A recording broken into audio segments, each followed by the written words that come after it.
Magandang umaga po sa ating lahat. Good morning. We're here to praise the Lord. Amen. Pasalamatan siya sa lahat ng ating pagpapala na natanggap. Amen. Amen. But more than that, and actually much more than that, tayo po ay nandito para magbalik ng papuri, ng karangalan sa ating Panginoong Diyos. Not because of what we receive, but because of who He is sa ating buhay and what He truly deserves. Amen. Amen. So, sama-sama po, yung ating buong sarili ay i-offer natin sa ating Panginoong Diyos. Amen. Hallelujah. Praise you, Jesus. Praise the Lord.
Di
reminders lang po mga kapatid, mamaya po mayroon tayong orientation, yung mga workers, para po sa workers banding after ng ating fellowship.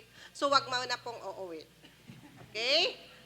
In advance ko na para walang makalimutan. Okay, isang mapagpala at mabiyayang araw po sa ating mga kapatid. Maraming salamat po sa Panginoon na nandito tayo muli na magkasama-sama upang magbigay tayo ng papuri, pasalamat, pagsamba sa ating dakilang Diyos Ama sa langit. At ito po ay para sa kaluwalhatian ng ating Panginoon at sa buhay na walang hanggan. Kaya welcome po sa ating Lingkod ng Panginoon Charismatic Community. Kaya mga kapatid, ihanda na natin ang ating mga pusong isipan at alalahanin natin ang kabutihan ng ating Panginoong Hesus. Sige po, magsitayo na tayo. Damhin na natin ang presensya ng ating Panginoong Hesus. Hallelujah. Glory to Jesus. Palakpakan natin ang Panginoon. Hallelujah. Salamat aming Diyos. Hallelujah. Thank you, Jesus. Thank you, Lord. Hallelujah. Hallelujah, Jesus. Hallelujah. Hallelujah. Saan man may dalawa o higit pang nagtitipon sa pangalan ni Jesus Christ, kasama natin siya sa ating kalagitnaan. Amen. Hallelujah. Let us welcome the King of Kings, the Lord of Lords, and His name is Jesus. Let us welcome Jesus Christ sa lugar na ito. Hallelujah. Let us shout praises. Papuri sa iyo, Panginoon. Hallelujah. Thank you, Jesus. Thank you, Lord. Ikaw ang Diyos magpakailanman. Hallelujah. Thank you, God. Thank you, Jesus. Hallelujah. O, salamat, Panginoon, sa magandang araw na ito na pinagkaloob mo sa amin, aming Diyos. Hallelujah. Hallelujah. Gamitin mo ang aming buong katawan sa pagpupuri sa iyo, Panginoon. Thank you, Jesus. Sabay-sabay tayong umawit. Set free in your love, Lord. washed clean by your blood. So faithful, Thank you, so Jesus. true. My desire, more of you, less of me. By your light, Christ in me, I'm alive. So faithful, Thank you, Jesus. so true. My desire to live for you. Nothing in the sky above, Salamat, Panginoon. or even in the earth below. Indeed, nothing in all of creation will ever be able to separate us. Salamat, aming Diyos. Neither will our fears for today, nor the worries of tomorrow. Indeed, nothing in all of creation will ever be able to separate us from the love of our God. Hallelujah, Lord. Truly, nothing can separate us from your love. We are set free. Set free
will declare that you are good all the time.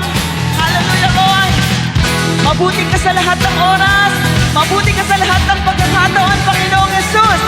We will declare that you are good, Jesus. Ikaw lamang ang nag-iisang Diyos na mabuti. Hallelujah. Sabay-sabay nating awitin. Hallelujah. Good and your mercy endureth forever. Thank you, Father. Lord, you are good and your mercy endureth forever.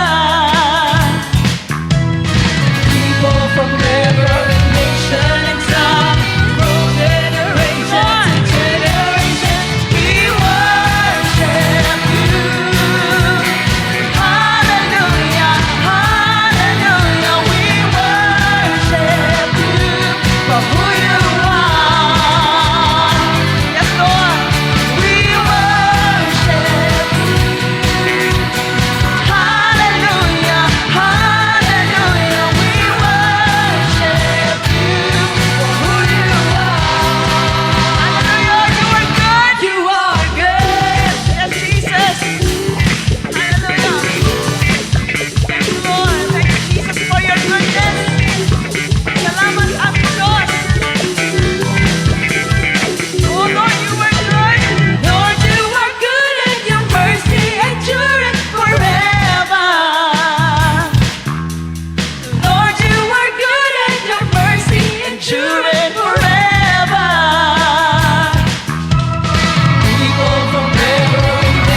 Diyos na aming pupurihin, sasambahin, pasasalamatan, dadakilain, Panginoong Jesus. Hallelujah.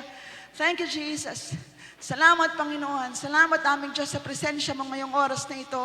Alam namin, Lord, na kasama ka namin at na-enjoy namin ang presensya mo ngayong oras na ito. Hallelujah. Thank you, Jesus. Thank you, Jesus. Hallelujah. Hallelujah. Lord, hindi kami pumunta sa lugar na to para ma-bless, Panginoon. Pumunta kami sa lugar na ito, Panginoon, para i-bless ka, Lord, dahil mabuti ka sa lahat ng oras at mabuti ka sa lahat ng pagkakataon, Panginoon. Thank you, Jesus. Kaya we offer our lives unto you, Lord. Gawin mo kaming karapat-dapat sumamba, umawit, magpuri, magsayaw-sayaw, Panginoon.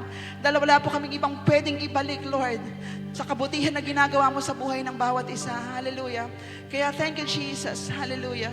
Hallelujah. Nawa, Panginoon, maging kalugod-lugod yung pag-awit namin, yung pagsayaw namin, yung pagtataas ng kamay namin, Panginoon. It is all because of your glory, Lord Jesus. Nagagawa namin umawit at sumamba because of your grace, Panginoon. Hindi kami karapat-dapat, Lord, humarap sa iyo, Panginoong Jesus. Pero dahil sa pag-ibig mo, dahil sa grasya mo, Panginoon, Lord, boldly we can come into your presence, Lord God. Salamat, Lord. Salamat, Jesus. Hallelujah. Hallelujah, Lord.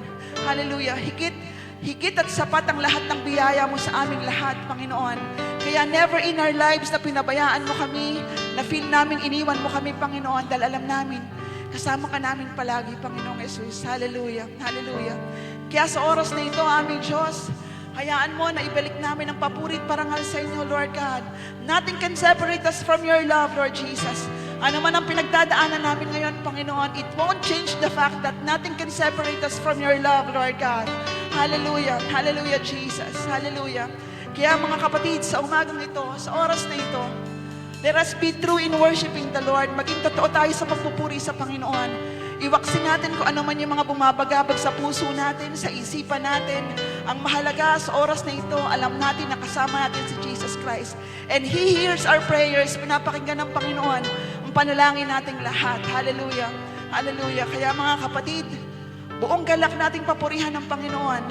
Kausapin natin ng Diyos, papurihan natin si Jesus Christ sa oras na ito. Hallelujah. Let Jesus Christ be the object of our praises. Si Jesus Christ lang ang dapat nating sambahin, papurihan, parangalan sa oras na ito. Hallelujah. Hallelujah, Jesus. Hallelujah. Kaya sama-sama tayong magpupuri. Sama-sama nating itataas ang pangalan ni Jesus sa oras na ito. Hallelujah. Salamat aming Diyos. Salamat aming Diyos. Hallelujah. Thank you, Father. Thank you, Jesus.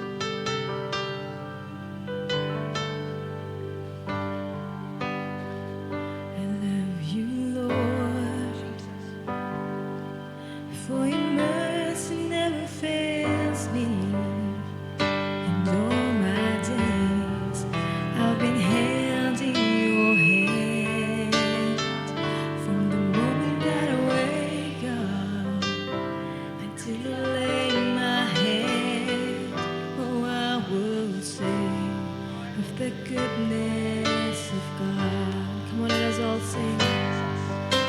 And all my life you have been faithful. All my life you have been so, so good. With every breath that I am able, oh, I will sing of the goodness of God. Of your voice, you have led me through the fire, and in darkest night, you are close like no other. I know you as a father, I know you as a friend, and I have lived in the goodness of God. Yes, all my life you have been faithful. All my life you have been so, so good. Thank you, Lord. With every breath that I am able, oh, I will sing of the goodness of God. Thank you, Jesus. Hallelujah.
highest praises, Jesus. You are worthy, Lord. You are worthy, Jesus. Hallelujah. Worthy is your name. Worthy is your name. The name above all names. Oh, Jesus. You are beyond compare. Hallelujah. Hallelujah. Gracious God. Amazing God.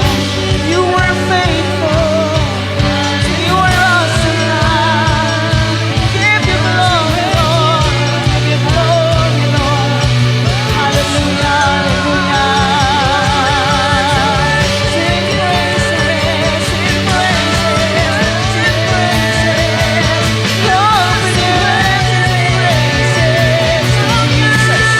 Hallelujah, hallelujah.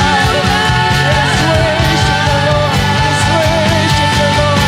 Let's worship the Lord.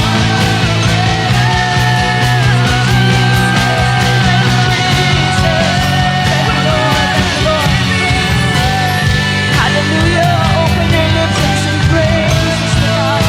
Open your lips and sing praises.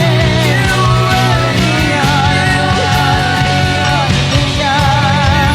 You are gracious, magnificent God. Awesome Father, awesome Father, loving God. Hallelujah. Thank you for your faithfulness, Jesus. Thank you for your faithfulness, oh God. Nothing can separate us from your love. Nothing can separate us from your love. Hallelujah. Thank you, Jesus. Praise your name, praise your name, praise your name, praise your name. Hallelujah,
Ama naming makapangyarihan sa lahat, sa aming katahimikan, mangusap ka po sa bawat isa sa amin.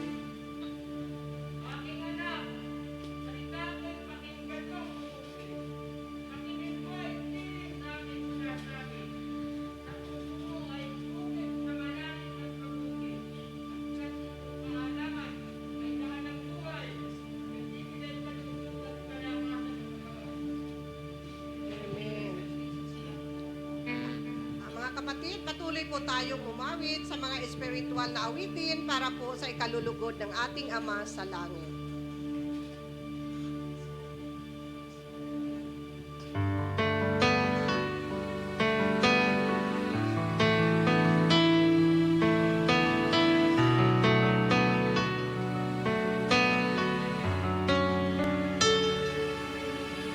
I won't bow to idols. I stand strong and worship you. And if it puts me through the fire, I'll rejoice.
Panginoon. Amen?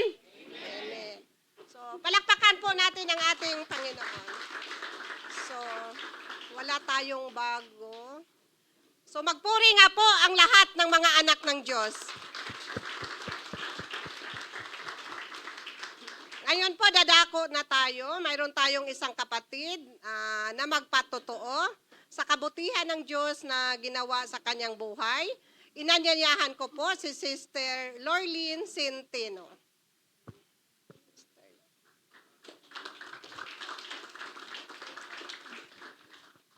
Ayun, good morning po sa lahat. Ayun, kinakabahan ako. Ayun. Grabe din talaga yung revelation ng Lord, ano. Sabi ko kasi sa kanya, ano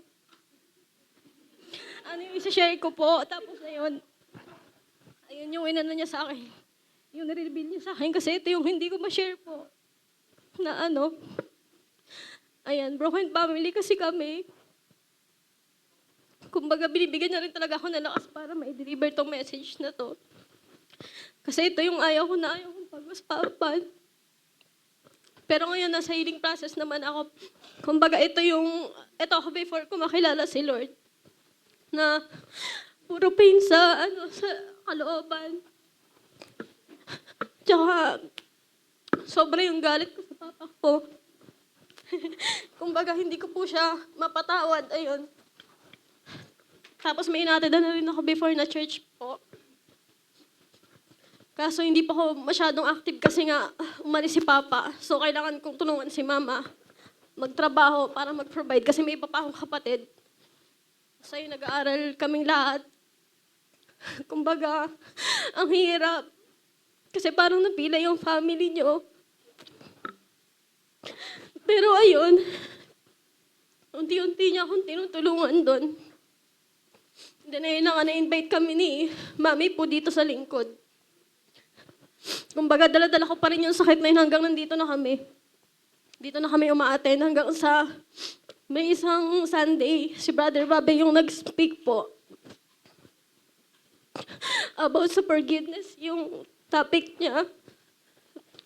So, ayun, dito ako nakapwesto nun. So, parang hindi ko talaga siya matingnan kasi parang tinatamaan po ako dun sa sa message na yun, na di ba minsan may mga tao tayong parang gusto na lang nating interesin, ganun.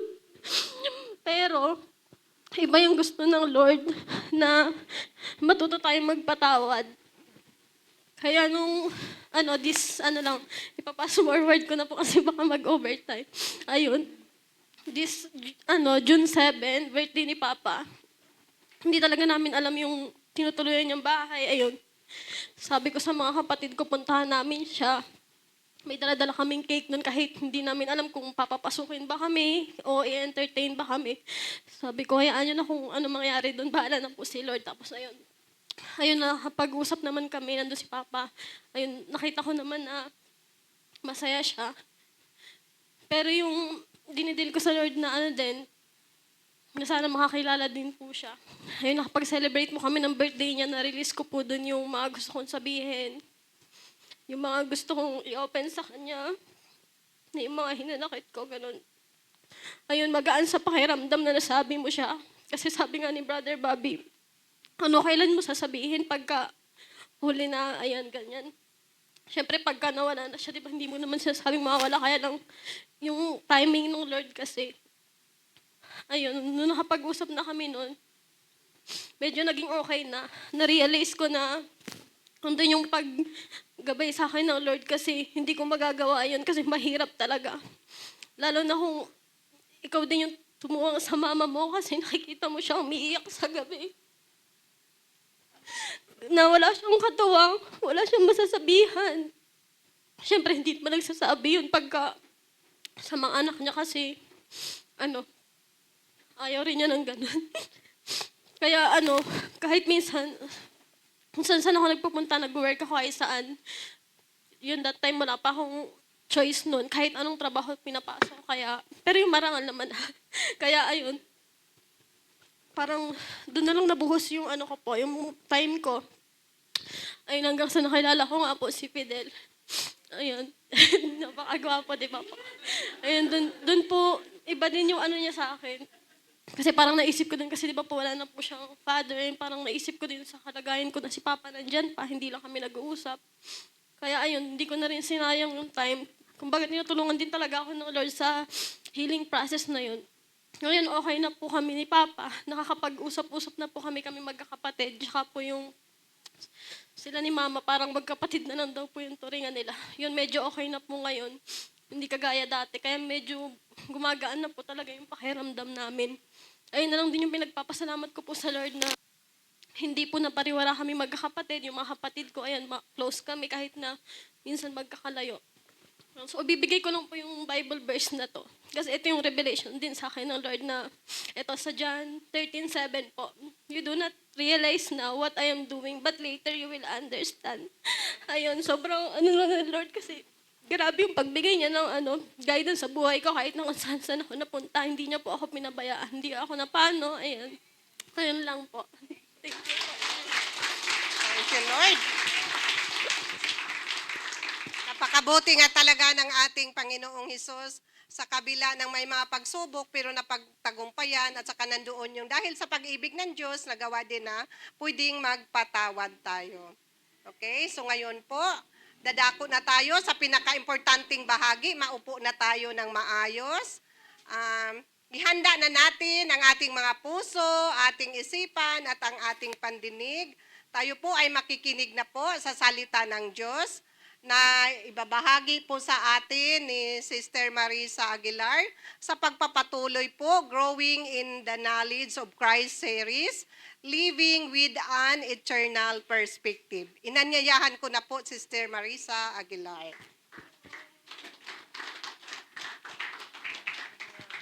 Sige po, patuloy natin palakpakan ng Panginoon.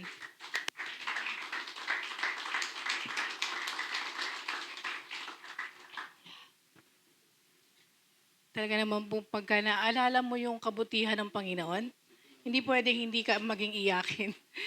Amen. Sige, sama-sama po tayong manalangin bago po tayo makinig ng salita ng Diyos. Ama namin sa langit, pinupuri at pinasasalamatan ka namin na muli sa umagang ito ay binigyan mo ang bawat isa ng pagkakataon na makapakinig ng iyong mga salita. Ama, salamat dahil ang mga salita mo ang lagi nagbibigay sa amin ng kalakasan, ng katatagan, ng kapanatagan sa gitna ng lahat ng pagsubok na pinagdadaanan namin sa araw-araw. Salamat Panginoon, nandiyan ang iyong mga salita na lagi nagpapatibay sa aming pananampalataya at nagpapaalala sa amin na kami ay mga anak mo at ang buhay namin ay punong-puno ng pagpapala dahil sa iyong kagandahang loob. Ama, dalangin po namin sa umagang ito na ikaw po ang gumabay sa magbabahagi ng iyong salita. Ang karunungan mo sa pamamagitan ng banal na Espiritu, ang maging gabay niya, gayon din po ang lahat ng nakikinig, makakapakinig ng iyong mga salita.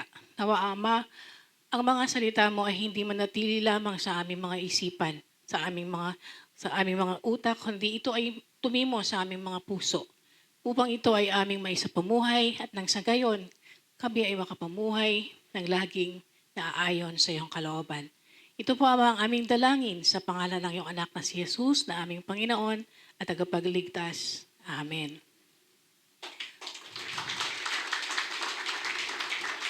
Mapagpalang umaga po sa ating lahat. So sa pagtatapos ng ating series na Growing in the Knowledge of Christ, ang ating pong paksa sa umagang ito, Living with an Eternal Perspective.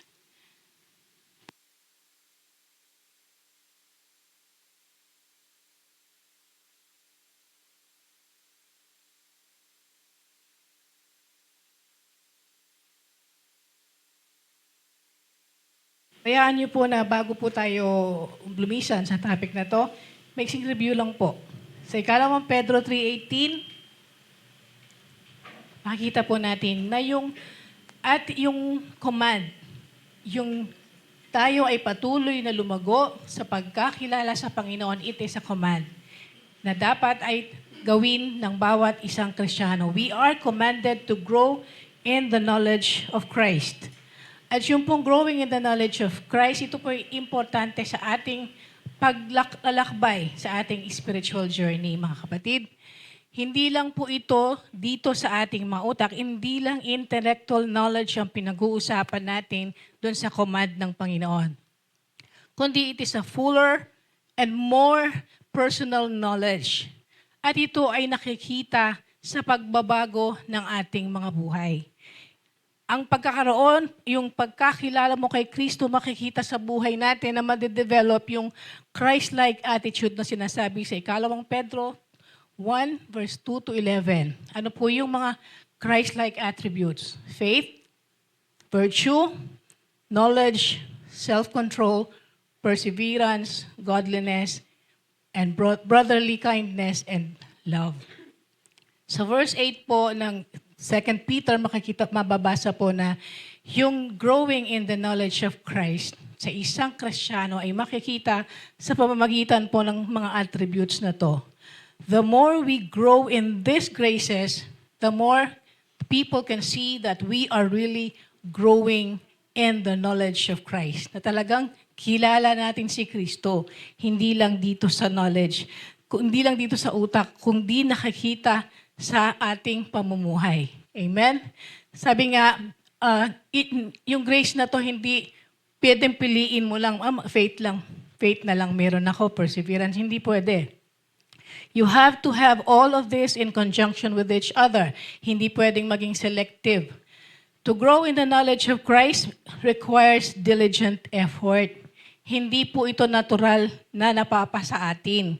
Hindi rin siya aksidenteng mapapasa atin. Merong tayong effort na gagawin para ito ay mapasa atin, for us to grow in the knowledge of Christ. And why should we grow in the knowledge of Christ? Bakit kailangan ang bawat isang Kristiyano ay lumago sa pagkakilala kay Kristo? Sabi po sa 2 Peter 1 verse 2, grace and peace are multiplied in our lives. Yung kagandahang loob ng Diyos at yung kapayapaang hindi katulad ng kapayapaan ng mundong ito ay magmumultiply sa buhay natin. Mas lalo nating mararamdaman the more we get to know Jesus Christ. While lahat naman ng tao na nakakaranas ng kagandahang loob ng Diyos. Diba? Sabi nga, ang ulan ay pinapano kahit sa makasalanan at di makasalanan. Amen?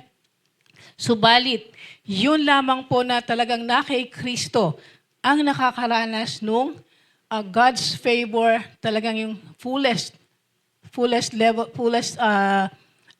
ma-enjoy ng bawat isang Kristiyano na talagang they exert diligent effort to grow in the knowledge of Jesus. And as we grow in the knowledge of Jesus, ang sabi po sa 2 Peter 1:3-4, tayo ay nakakapamuhay nang naaayon sa kalooban ng Diyos at tayo ay nakakabahagi sa kanyang divine nature. At tayo ay tumatanggap ng mga dakila at mahalagang pangako na nagiging daan para tayo ay makaiwas doon sa mga corruption, yung mga masasamang nais ng mundong ito. Amen?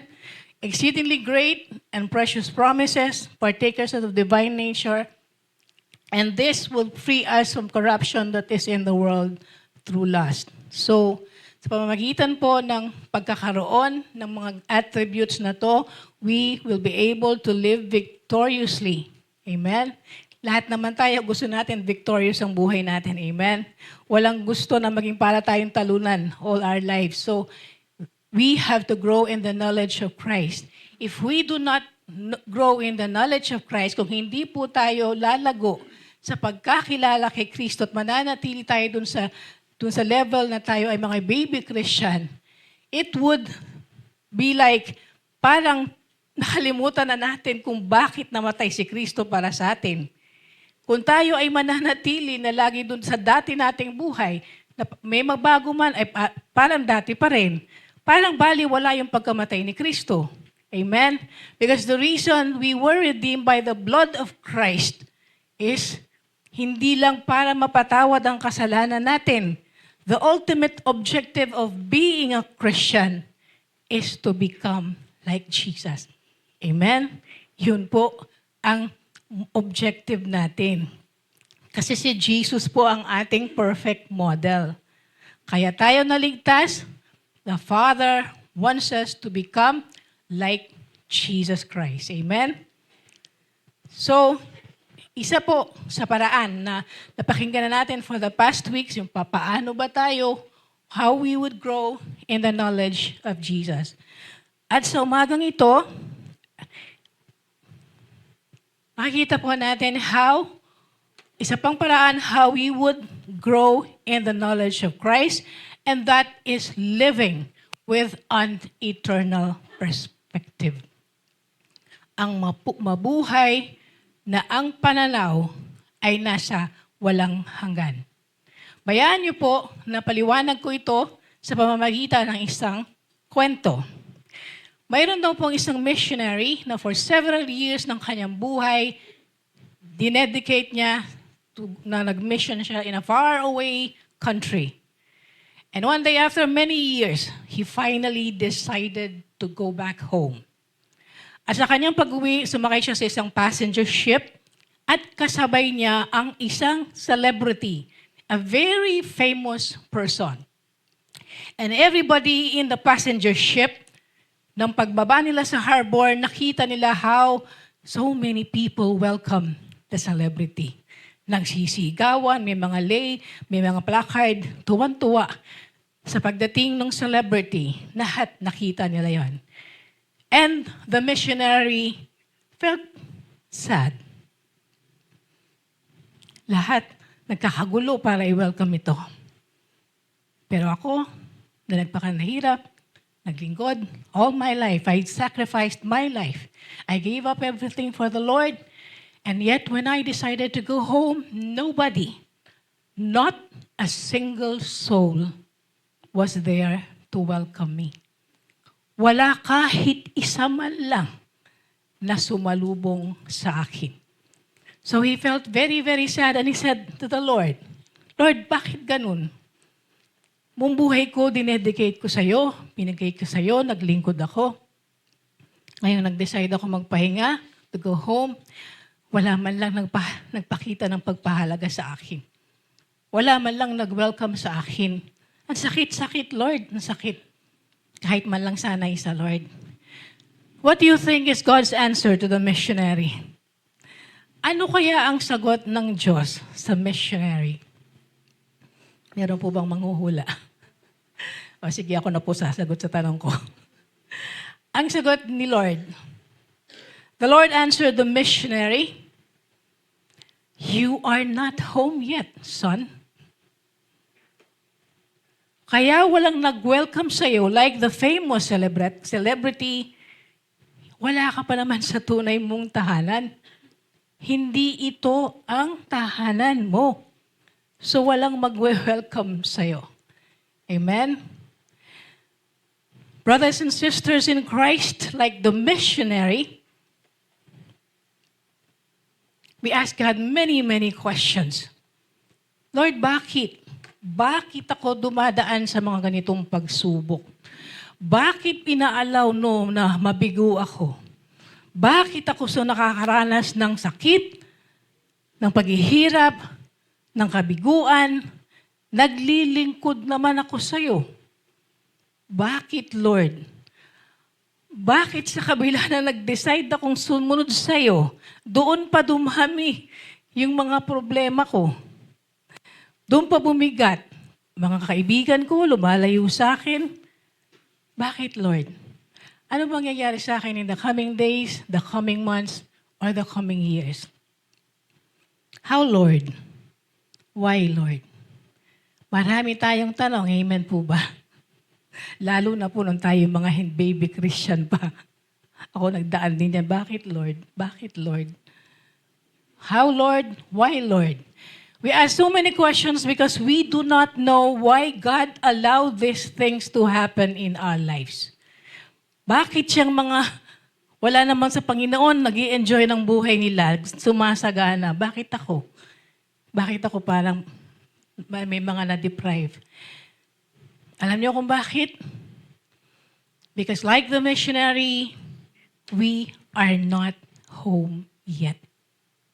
Mga kapatid, the moment we accepted Jesus Christ as Lord and Savior, earth ceased to be our home.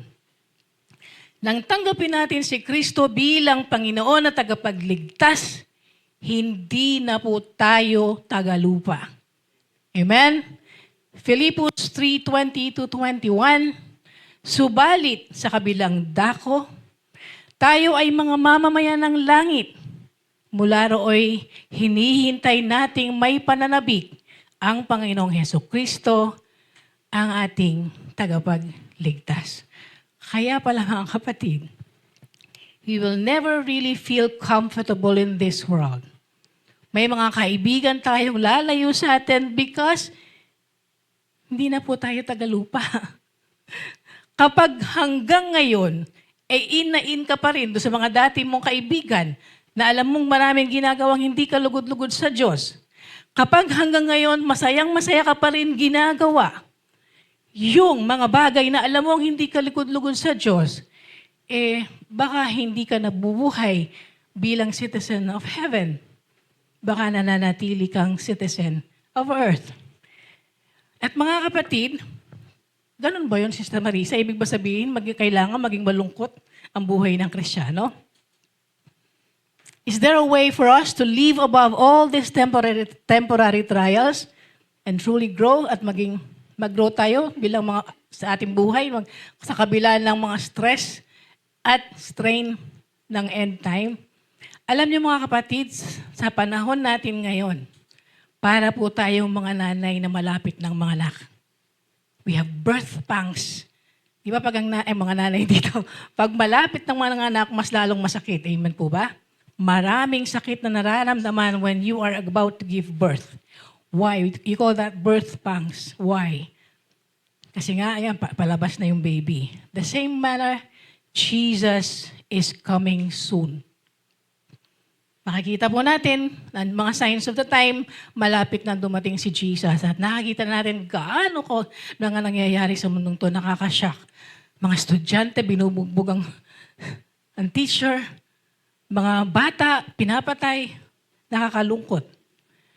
But sabi nga, is there a way for us, tayong mga anak ng Diyos na hindi na citizen of earth, to live victoriously while we are in our temporary home? Yes, mga kapatid, there is a way. And that is through having an eternal perspective. An eternal perspective will change everything.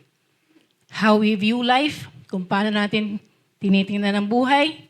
How we view death, kung paano natin tinitingnan ang kamatayan. How we view all the trials. How we view yung failure natin, yung success natin, yung everything na nararanasan natin sa mundong ito. Ano ba yung eternal perspective? An eternal perspective, ito po yung pananaw na yung buhay mo sa lupa, ang kabuluhan niyan at ang kahalagahan niyan, hindi rito makikita. The ultimate meaning and purpose ng ating buhay is not anything that we can find in this world, but only from God's kingdom at sa mga pangako ng Diyos na may everlasting significance. Ito pong viewpoint na to, it rests on the truth na re-reveal, pinahayag sa Bible. An eternal perspective, yung perspective na nakatuon ka doon sa naghihintay sa'yo sa buhay na walang hanggan, it emphasize sino ba yung Diyos? Sino ba ang Diyos? Na siya yung creator, siya yung sustainer ng lahat ng bagay, eternal sovereign. At dito makikita din natin yung destiny nating lahat. Na tayo, we are destined to have fellowship with the Creator. Yung eternal perspective, ina-emphasize din yan na yung lahat ng nandito sa mundong ito, kahit gaano kahalaga yan sa'yo, wala pong lahat yan in comparison sa naghihintay sa atin sa buhay na walang hanggan. Yung lahat ng nandito sa lupa, temporary yan. Amen. Kaya po, kailangan dun sa eternal perspective, nakafocus tayo dun sa mga pangako ng Diyos. An eternal perspective acknowledges that life is brief, maigsi lamang ang buhay kahit mabuhay ka dito ng 110, 150 years old, kung meron man. It is very short in compared dun sa naghihintay sa atin sa eternity. Amen? At yung ating pong buhay dito sa lupa is a preparation for eternity para sa ating mga Kristiyano. Kaya dapat, yung bawat iniisip natin, yung bawat desisyon natin, yung attitude natin, it should reflect eternity. Amen? So sabi nga, our earthly life is a preparation for eternity. Mga kapatid, temporary lang po tayo dito. At hindi natin alam kung kailan tayo aalis sa mundong ito. Maybe mamaya, maybe tomorrow, no one knows. Kaya dapat we are prepared for everlasting life na pinangako ng Diyos to all believers. Kaya mahalaga po na ang ating buhay ay laging naka-align sa kalooban ng Diyos sapagkat yan po ang nais ng Diyos. Yun ang buhay na mayroong eternal perspective. Ang sabi po sa Mateo 25:13, pagkatapos nito ay sinabi ni Jesus, kaya't magbantay kayo sapagkat hindi ninyo alam ang araw o oras man. So kailangan po lagi tayong vigilant, mga kapatid. Baka isang araw wala na naman po ang isa sa atin. Any moment, any one of us can leave. Kaya dapat nakahanda po tayo dahil hindi natin alam kung kailan darating ang end times o hindi natin alam kung kailan tayo lilisan sa mundong ito. At ang sabi po sa Efeso 4:1, kaya't ako na isang bilanggo dahil sa Panginoon ay nakikiusap sa inyo na mamuhay kayo gaya ng nararapat sa mga tinawag ng Diyos. So every moment of our life, yung meron tayong perspective, eternal perspective, dapat ang lagi po natin sinisikap ay yung patuloy po tayong to live a life of holiness and righteousness. Ito is preparation for eternity. Hindi po natin kaya on our own. We have to rely on the Holy Spirit. Amen? So, how do we live our present lives with an eternal perspective? Paano ba tayo mabubuhay na meron tayong eternal perspective? Fixing our eyes on what is unseen. Dapat ang ating paningin ay nakatutok po doon sa hindi nakikita. Paano yun, sis? Para ba ako mabubulag sa mundong ito? Hindi po. Amen. Alam niyo po, sinabi na natin kanina, yung visible world, yung lahat ng nakikita natin sa mundong ito, ano yan? Sandali lang po yan. Transient yan. Compared dun sa spiritual realm. Our time of earth is short compared dun sa magiging buhay natin sa eternity. Amen po ba? So yung unseen, ang tinutukoy po sa unseen dito, yung mga bagay na hindi nakikita ng ating senses. But they are real and they have significant impact in our lives. At ano po yung mga unseen na yon? God's love through Jesus. God's promises that will be fulfilled through Jesus. God's power. The power of faith. Yung lahat po ng mga bagay na nagpapaalala sa atin about the kingdom of God. Amen? So, kailangan po, ma-recognize natin, fixing our eyes on what is unseen, nire-recognize po natin na yung lahat ng mayroon tayo, kapatid. Yung ating worldly possession, yung ating achievements, pati yung challenges na fine-face natin, lahat yan fleeting, mawawala. Amen. But the spiritual realities, Jesus, God's love, God's power, lahat yan everlasting. So dapat doon po tayo nakatuon.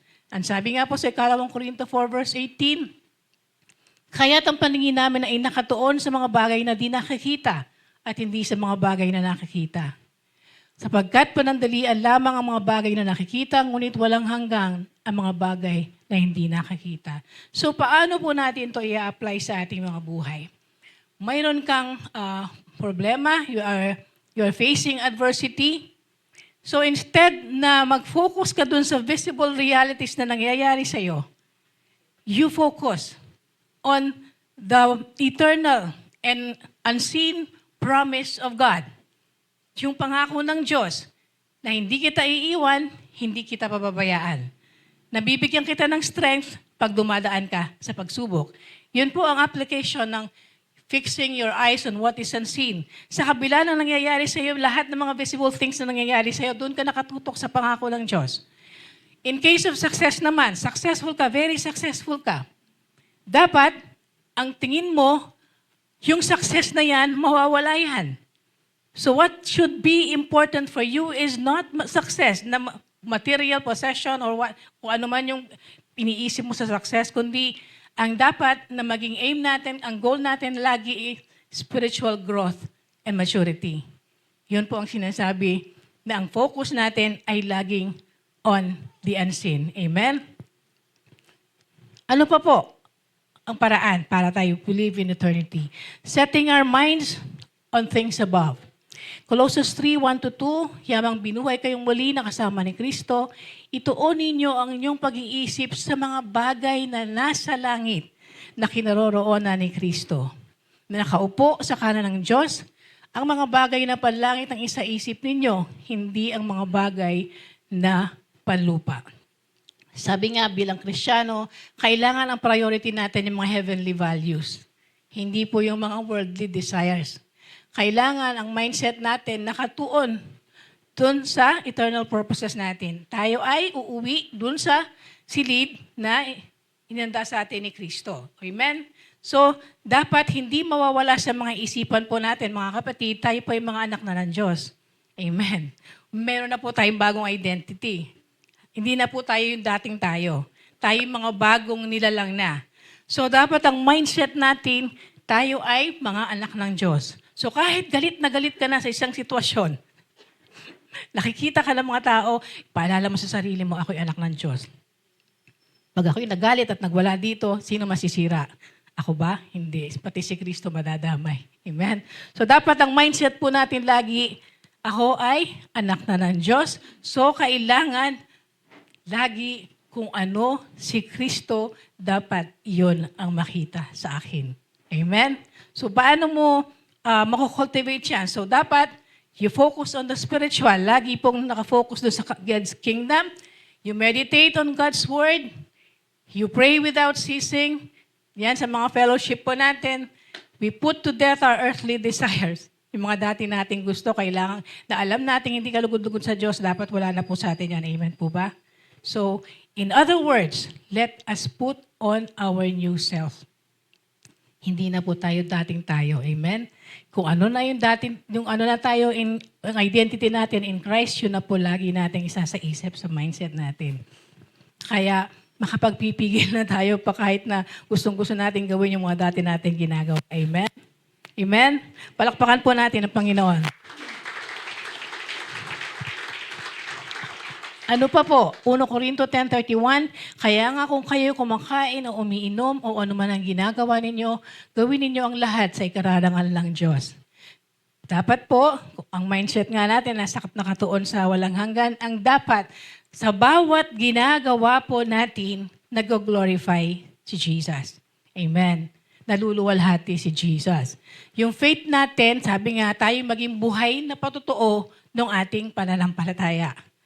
Hindi yung sinasabi mong nananampalataya ka kay Kristo pero hindi nakikita sa buhay mo.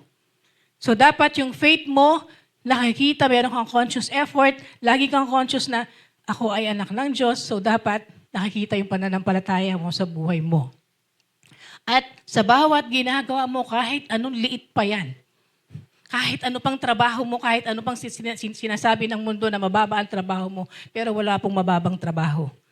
Kahit gaano pa ang role mo sa society, sa trabaho, o saan ka man nilagay ni Lord, dapat gawin mo yan para sa ikararangal ng Diyos. Amen.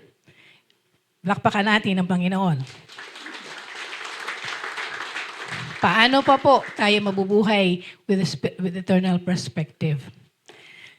Sabi po sa Efesos 6:10-18, hindi ko na po babasahin ang buo, no?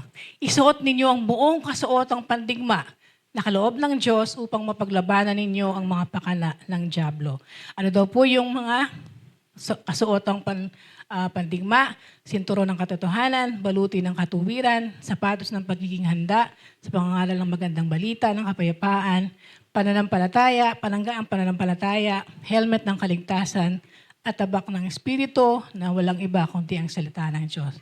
So another way para tayo ay to be able to live with an eternal perspective, always, never give Satan the chance na lapain ka.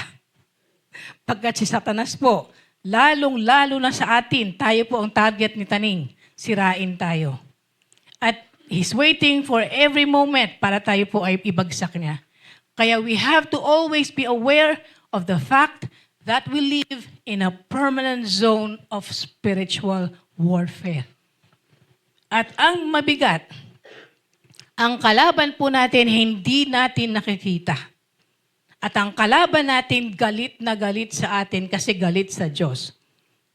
At dahil tayo po ay gumagawa, humahayo, na nagayayapa para magkaroon matagdagan ng mga anak ng Diyos, lalong nagagalit sa atin si Satan.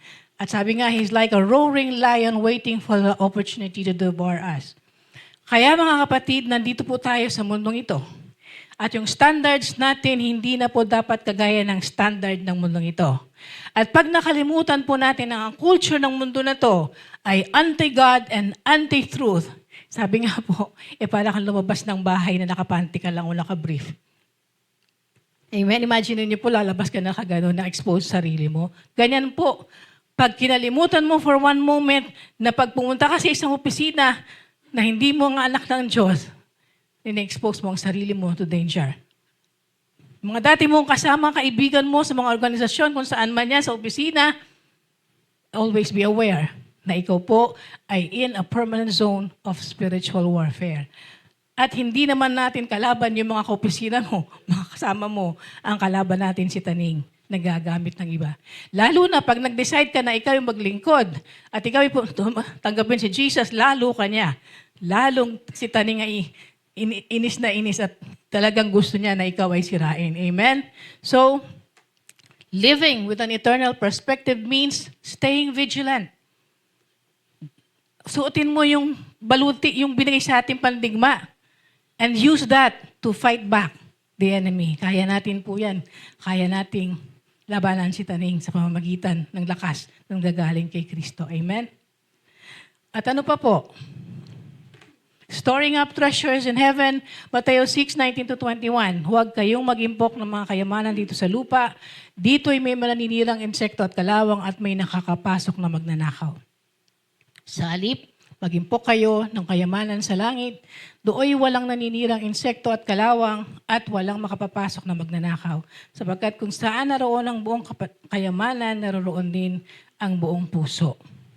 Ang magtayo po mga mananampalataya, hindi na po tayo dapat nakatutok sa mga spiritual sa mga material investment. Ano po? Yung payaman ng payaman, kahit na mali na yung pamamaraan, hindi na po tayo dapat ganon. Amen po ba? Ang dapat po sa atin, yung spiritual investment. Yan, that we lay treasures in heaven at maramdaman natin yung joy na sa bawat ginagawa natin, alam natin na ito ay si Jesus ang magre-reward. And one day when we face Jesus, we will hear the words, "Well done, good and faithful servant." So, the Bible provides us ng lahat ng resources, ng guidance para paano natin malalaman saan ba tayo dapat mag-invest.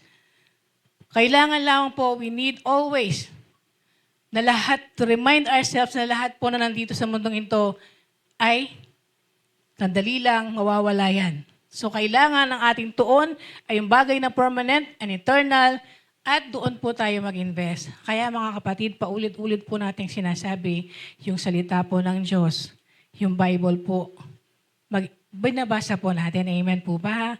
Hindi po so pinakikinggan lang natin ng mga preachers. Yan po ang pinakamahalaga nating investment, the Word of God. With eternity in view, lahat po ng ginagawa natin, kahit gaano man yan kaliit, ito po ay may tuturing na investment sa kaharian ng Diyos. Amen? Palakpakan po natin ang Panginoon. Yan. Ano pa po? Ikalawang Korinto 4:17, ang bahagya at panandaliang kapighatiang dinaranas namin ngayon ay magbubunga ng kagalakang walang hanggan at walang katulad. Paano ba natin nakikita yung ating mga trials? Nagagalit ba tayo sa Panginoon pag tayo dumadaan sa pagsubok? Nagtatampo ba tayo sa Panginoon? Question pa ba natin lagi ang Panginoon? Bakit Lord? Bakit Lord? Mabigat ba yung mga pagsubok na pinagdaraanan natin? Nakaka-depress? Walang kahulugan? At gusto mo, sana Lord, huwag mo na pala sa akin ng kahit anong pagsubok. Ganun ba ang hinihiling natin? Kasi alam niyo po, kahit tayo mga Kristyano na, kuminsan, lalo na pag mabigat yung pagsubok, kuminsan din tayo nakapag-iisip ng tama. At kawawa naman ang Diyos. Napakabuti ng Diyos, pero sa lahat lagi sinisisi natin ang Panginoon. Amen po ba? Lalo na pag naglilingkod ka, feeling mo entitled ka eh. Amen? Feeling mo privilege ka, ma-bless. Kasi naglilingkod ka. Nagkakaroon tayo ng yabang. Pero, sabi nga, kailangan yung lahat ng trials na nakikita natin from an eternal perspective. Na yan, sabi nga, bahagya at panandaliang kapighatian lang. So kapag ang tuon natin po ay nasa walang hanggan, kung ano yung purpose ni Lord for all these trials, yung struggles natin matatransform yan eh. Ito po may isip natin, ay salamat Lord, dumanan ako sa pagsubok, meron na naman ako magiging testimony. Ay salamat Lord, napagtagumpayan ko yung pagsubok, lalo ako naging maisog na mandirigma mo. Amen. Salamat Lord, dahil sa pagsubok na yan, na-realize ko, ang dami ko palang sobrang blessings, Lord. Na sa halip na maghalit ka, sa halip na mag-question ka, magbibigay sa ito ng hope at mauunawaan mo yung purpose ng Diyos sa lahat ng mga pagsubok na yan. Tingnan po natin si Pablo. Sabi nga si Paul, he lived in a joyful reality of the eternal. Si Pablo, nakatuon siya sa walang hanggan eh. Sabi nga niya gusto niya munang manatili kasi para marami pa siyang ma-share ng gospel. Pero parang gusto na rin niyang umuwi. Isipin mo, sino po sa atin dito itaas nga ang kamay na gusto nang umuwi? Wala pa po, ano? Wala pa. Wala pa talaga sa atin yun. Sasabihin nga na nandun ka na sa eternal. Ang idea mo na, naku, ang sarap siguro na pagising ko bukas ang sasalubong sa akin si Jesus. Ganun po si Pablo eh. Sa kanya, everything he did, sabi nga, he's so beyond. Lahat ng kanyang pinagdaanan. Sabi ni Pablo, balikan natin sinabi ni Pablo. Ay, sana po ba yan? Yan. Ay, nawala. Balik-balik. Yan. Sabi ni Pablo, for our light and momentary troubles are achieving for us an eternal glory. Light daw, light, sabi ni Pablo. Ano ba nangyari kay Pablo? Persecuted, sabi nga, perplexed but not despair, persecuted but not forsaken, struck down but not destroyed. He was hard-pressed on every side.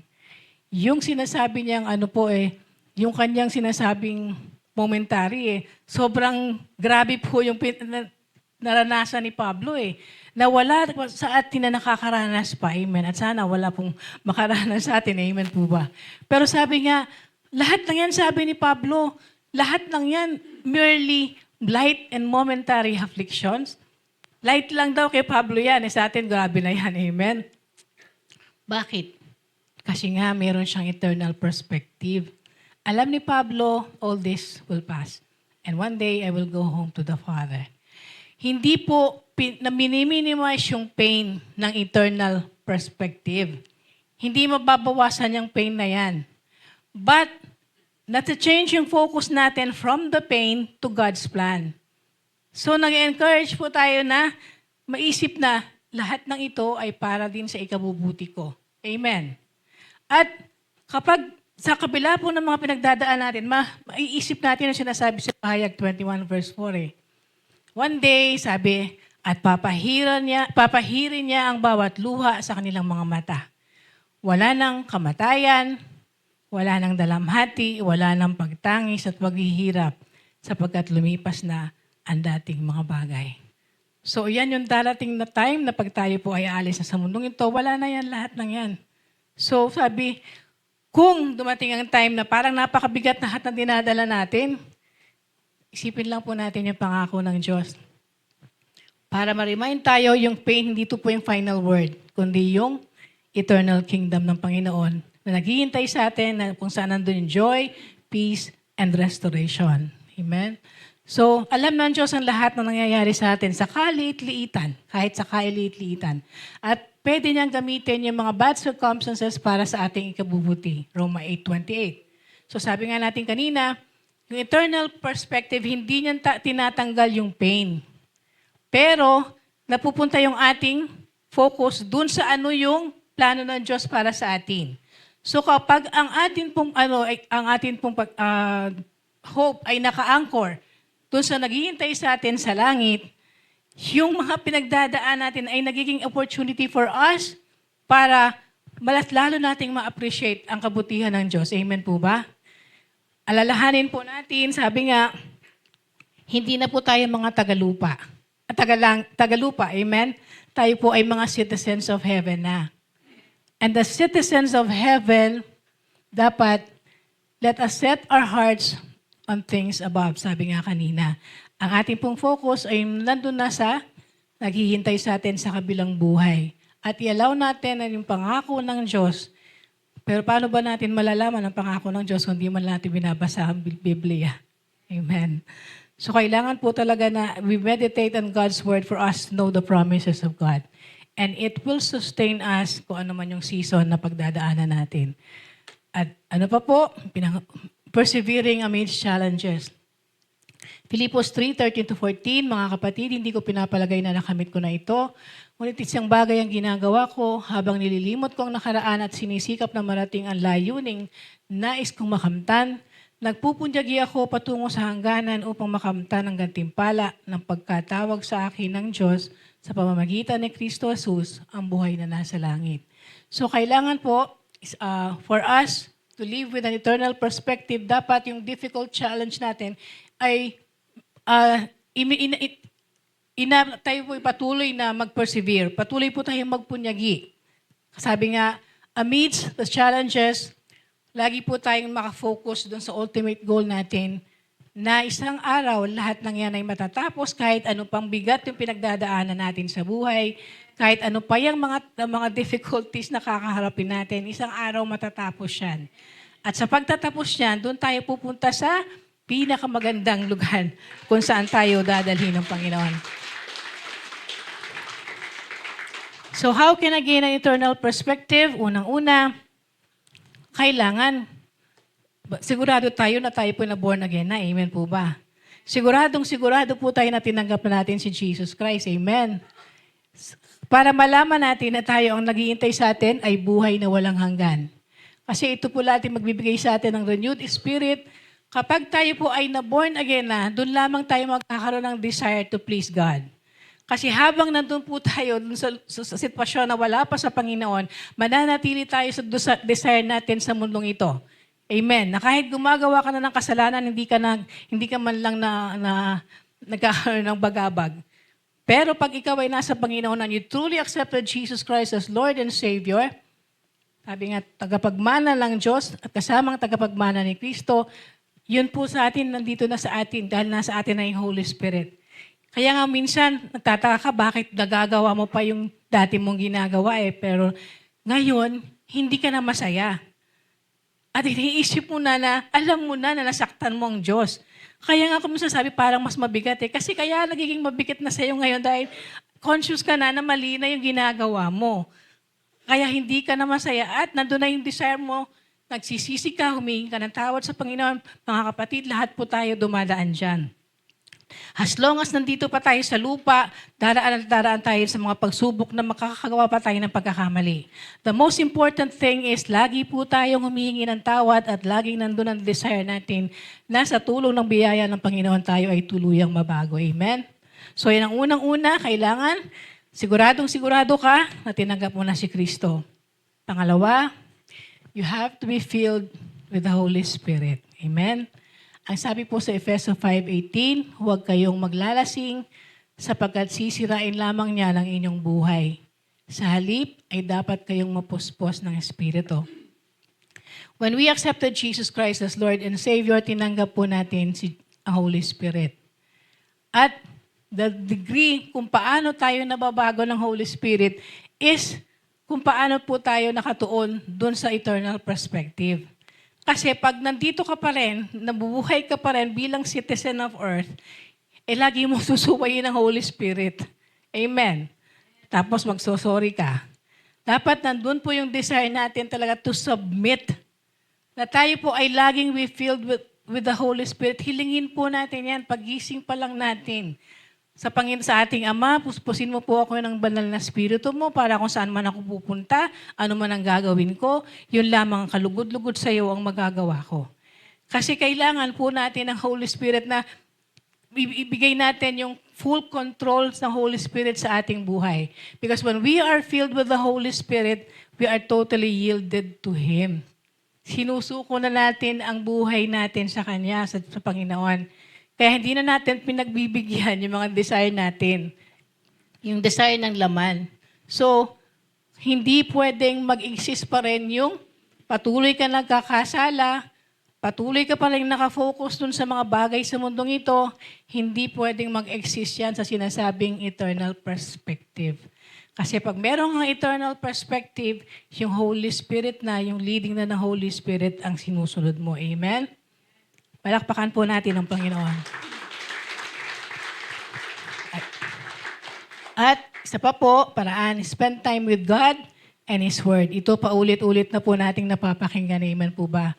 Ang sabi yung awit 119105, salita mo isang tanglaw na sa akin at patnubay, sa langdas kong daraanan liwanag na tumatanglaw. Hindi po tayo magkakaroon ng eternal perspective kung hindi po tayo magme-meditate on the Word of God. If we do not spend time with God, if we do not spend time meditating on His Word, baka mamaya mas madalas pa tayo nagbabasa ng kung anong literature sa mundong ito. Wala naman pong masama. Pero dapat mas binibigyan natin ng priority ang salita ng Diyos.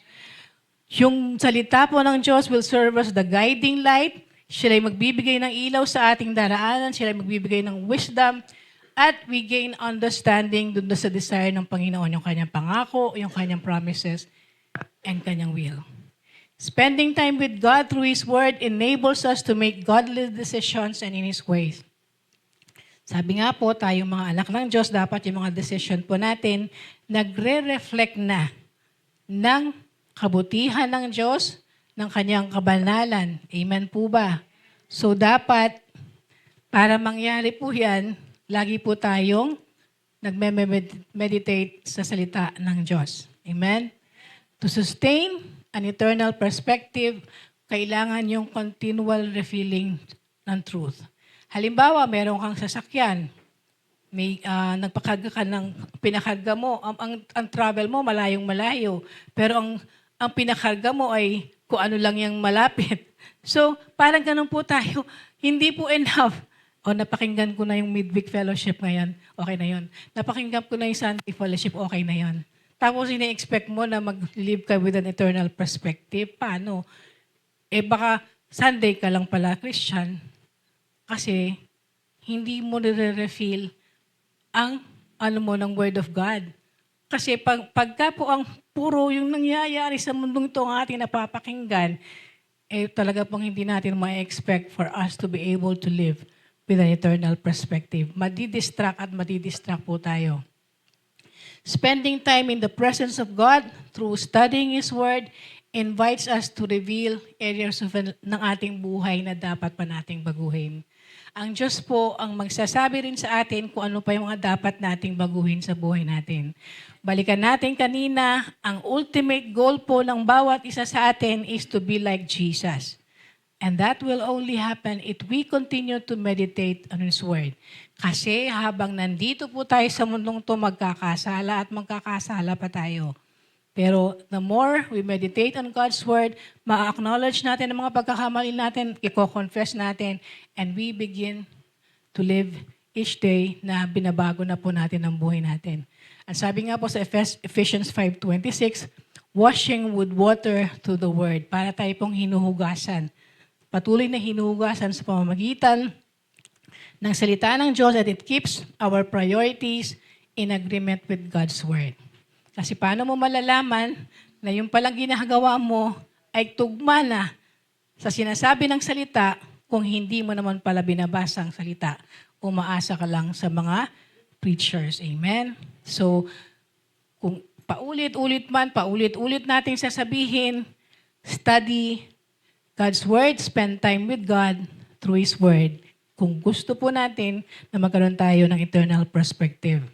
At sa Hebrew 11 verse 1, ang sabi po, ang pananampalataya ay katiyakan na mangyayari ang ating mga inaasahan at paninindigan tungkol sa mga bagay na hindi nakikita.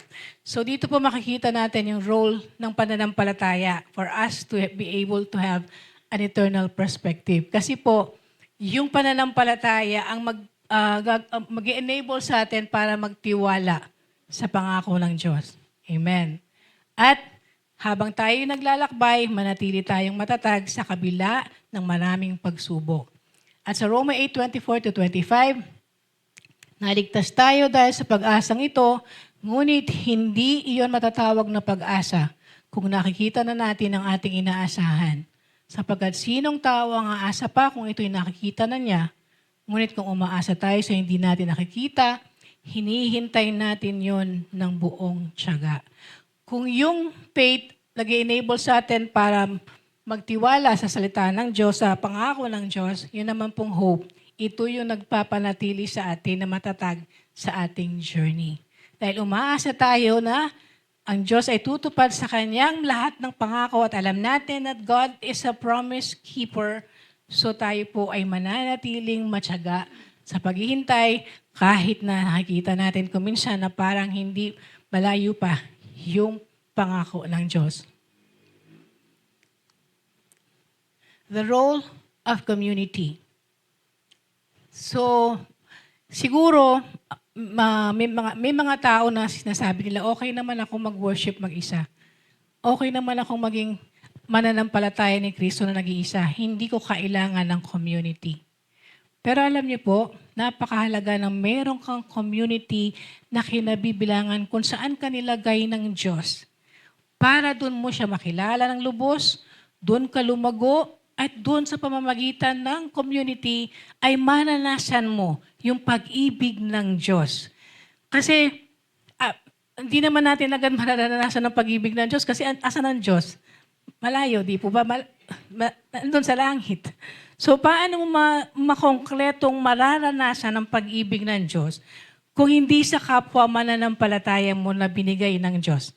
Amen? Kaya napakahalaga po nang mayroon kang community na lagi nagpapaalala sa iyo na mahal ka ng Diyos, lagi nagpapaalala sa iyo pag nagkamali ka, lagi nagpapadama sa iyo na sa kabila ng lahat ng pinagdadaanan natin, mahal tayo ng Diyos. At sabi nga sa Hebreo 10:24-25, sikapin din natin gisingin ang damdamin ng bawat isa sa pagmamahal sa kapwa at sa paggawa ng mabuti. Huwag nating kaliligtaan ang pagdalo sa ating mga pagtitipon, gaya ng nakasanayan ng iba. Sa halip, palakasin natin ang loob ng isa't isa, lalo na ngayong nakikita nating malapit na ang araw ng Panginoon. So ito po ang role natin bilang isang community. Patuloy tayong, sabi nga, gisingin ang damdamin ng bawat isa. Para yun ma-encourage po ang bawat isa na sa paggawa ng mabuti, sa pagmamahal sa kapwa. Napakahalaga po ng ating fellowship. Kasi dito, unang-una, sama-sama po tayong sumasamba. Amen? Kasi pag tayo po nag-iisa, minsan sa prayer nga lang, pag nag-iisa ka, minsan nakahiga ka, tulog ka na maya-maya. Amen? Mamaya nagpe-pray ka, naku, na-distract na, napunta na doon sa ginagawa mo. Kasi na-experience ko po kami sa inyo, nagpe-pray ako kay Lord. Mamaya may madistract. Naku po, sorry Lord, naputol yung prayer ko. Amen. Tapos pagka yung nasa bahay ka lang, hindi mo naman talaga ma-worship na yung praising, minsan mahihiya ka, di ba? O hindi ka ganun ka Pero dito sa church, iba po pag nasa community ka, amen? Tsaka mga kapatid, ilang oras, 2 oras lang, ano po? We have all the time in the world. We have all the time, Monday to Saturday, sa lahat ng mga worldly activities. Yun sana po, yung atin pong time para mag-worship bilang isang pamilya. Ito, talagang i-dedicate na natin sa Panginoon. Kasi sabi nga, binigay na sa atin lahat ng Panginoon. Amen po ba? So, dito sa church, kahit ba di sa fellowship, sa atin pong mga F-group, mararanasan po natin yung pagpapalakasan ng isa't isa. Amen po ba? Yung mga members ng F-group, yung mga sikreto mo na yung tinatago mo sa iba, pati sa pamilya mo, nasasabi mo sa F-group mo. Amen? At pagka narinig mo yung advice ng kapwa mo ka F-group, ang sarap ng feeling. Amen? So kaya po tayo nilagay dito, sabi nga, fellowship with other believers provides support, encouragement, and accountability, helping us to keep focus on eternal goal. Ang mga kapwa po natin mananampalataya ang magpapaalala sa atin, hindi na po tayo mga tagalupa. We are not yet home. We're still in this temporary home. At kung sama-sama tayo na magtutulungan, tayo po ay patuloy na magpapalakasan, magpapaalalahanan, sabay-sabay tayo. Hindi man tayo sabay-sabay pumunta sa langit. Doon makikita-kita po tayo one day. Amen? Napakasarap po ng feeling. Amen po ba? Walang iwanan. Amen po ba? Sama-sama tayo. Magkikita sa langit. Amen? Kaya po, ngayon, mag-iiwan ako ng tanong sa bawat isa. Are you living as citizens of heaven? O hanggang ngayon, citizen of earth pa rin? Tuwan-tuwa ka pa rin na ginagawa yung dati mong ginagawa, tapos magsasorry ka. Kasi sabi mo, di ba, ang Diyos naman is a God of all chances eh. Kahit magkamali ako, okay lang, patatawarin na ako. Wag po ganun tayo. Ano po? Napakabuti talaga ng Panginoon. Pero wag nating abusuhin ng Panginoon. Amen. Kung paano tayo gusto nating maging sa mga boss natin, pabida tayo eh, di ba? Gusto mo maganda ang impression sa'yo ng boss mo, ginagawa mo, binibigay mo yung best mo sa boss mo, o kaya sa kung sino man yung mga hinahangaan mo, iniidolo mo. Kung ginagawa natin yun sa mga tao dito sa mundo, dapat gawin natin higit sa lahat sa Panginoon. Amen?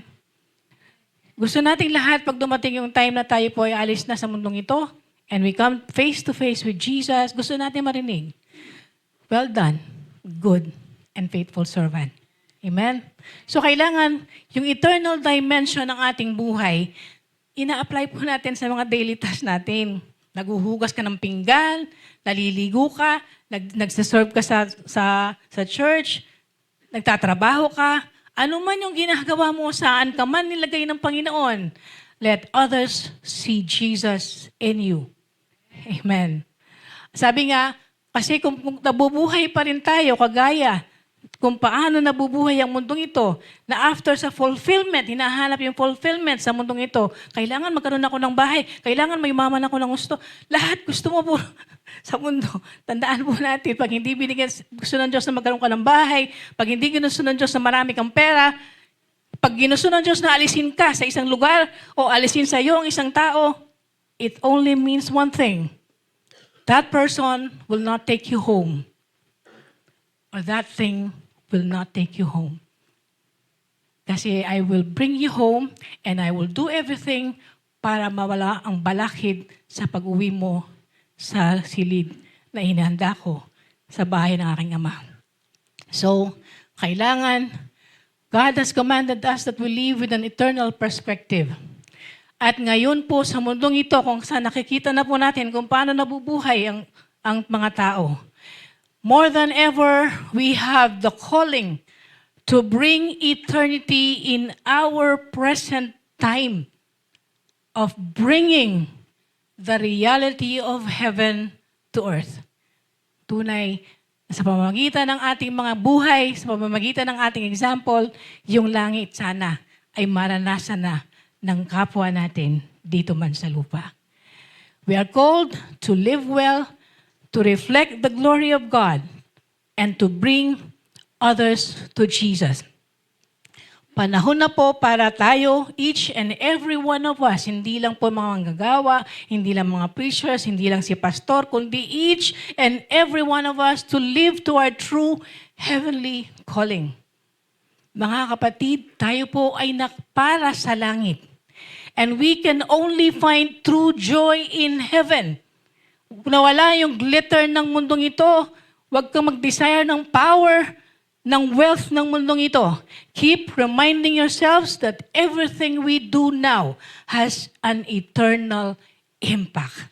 Lahat ng gagawin natin simula sa araw na ito, na napakinggan na natin lahat yan, our choices, our behaviors, our words will ripple into eternity. Lahat yan magkakaroon ng makaranasan, makikita po sa eternity. Which is why kailangan sa bawat oras ng buhay natin, sa nalalabi nating oras dito sa lupa, we need to do everything for the glory of God.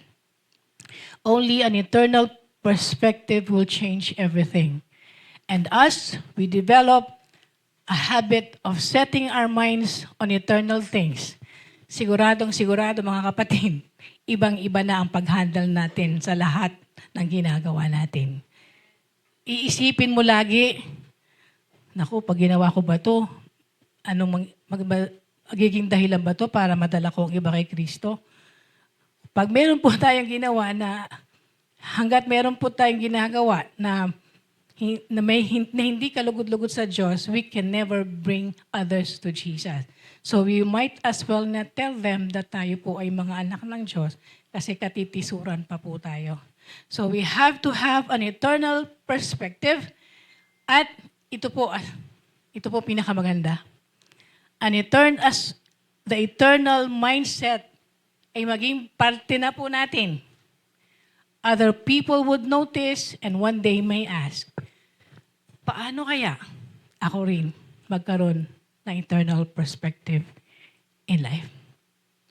Inaanyahan ko na po ang music ministry sa atin pong healing.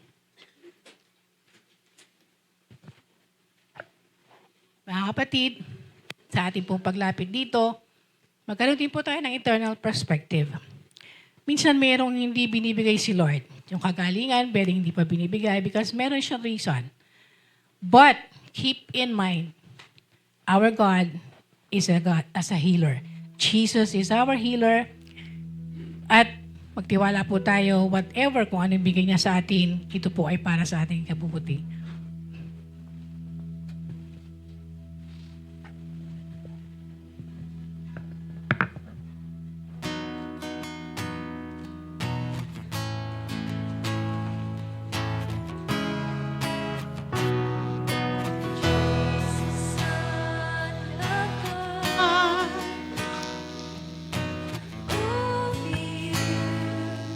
Can save me. So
tayong tumayo para manalangin.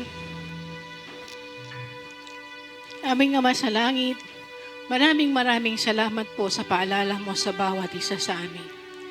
Salamat Ama, pinaalala mo sa amin, kami mga anak mo na. At dapat sa aming mga buhay, nakikita sa amin ng iyong anak na si Jesus, sapagkat iyon ang gusto mo para sa amin. Na sa pamamagitan ng aming mga buhay, mas marami pa, Panginoon, mas marami pa, Ama, ang lumapit sa iyong anak na si Jesus.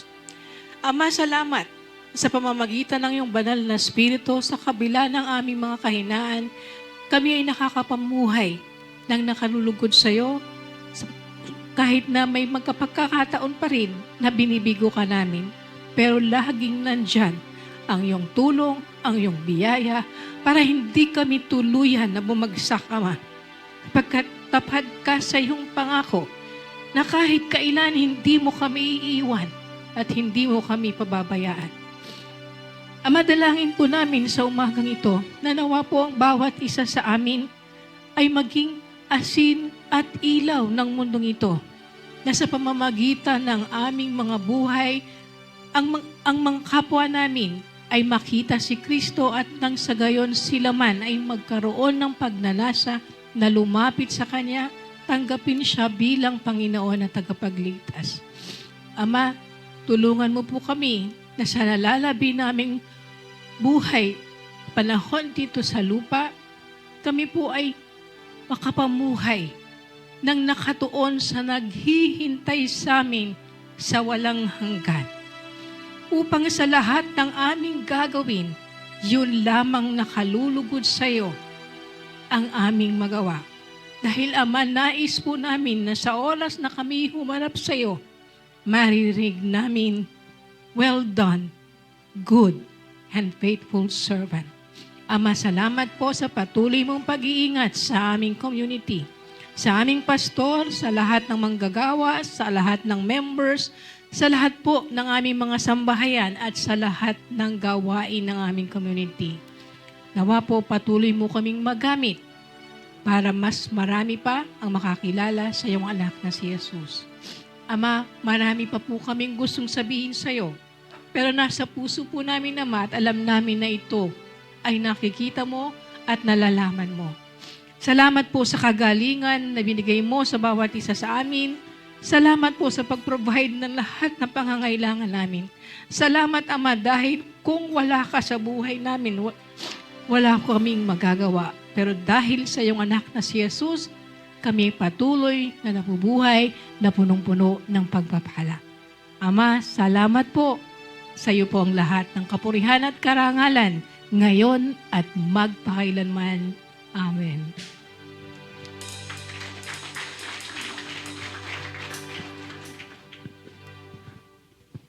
Magsiupo na tayo. Alam ko po lahat tayo ay napagpala ng salita ng Diyos. Ngayon po ay dadako na tayo sa ating pagbibigay ng ating ikapo at handog para po sa gawain ng Panginoon. Tayo po ay magbigay out of love and obedience to God.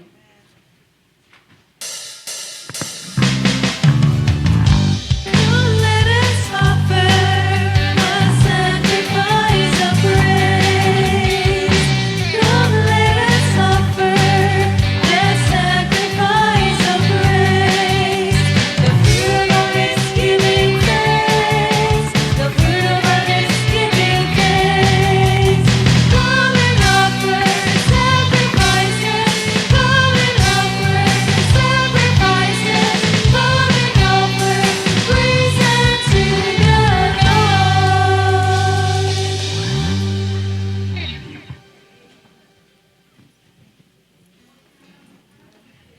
Para naman po sa ating mga announcement, mga kapatid, patuloy po natin suportahan ang ating Kingdom Sower.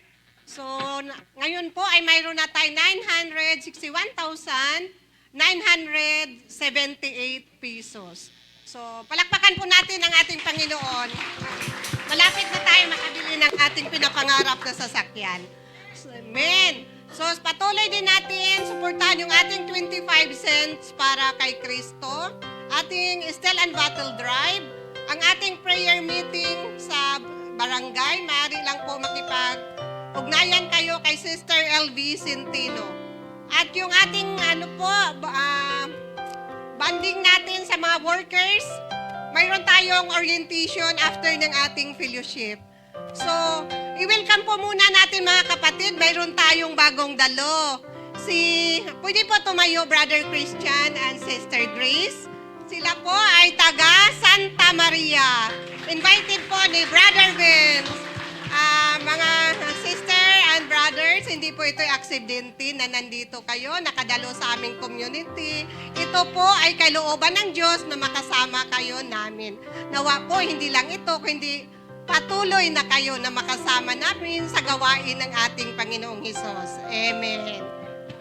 Welcome po sa lingkod ng Panginoon Charismatic Community. Okay. So, bilang pagtatapos po, magsitayo na po tayo. Ang tema ng community natin, pastor natin, Mahal natin! ang community ng lingkod. Mahal natin! Siyempre, pamilya natin,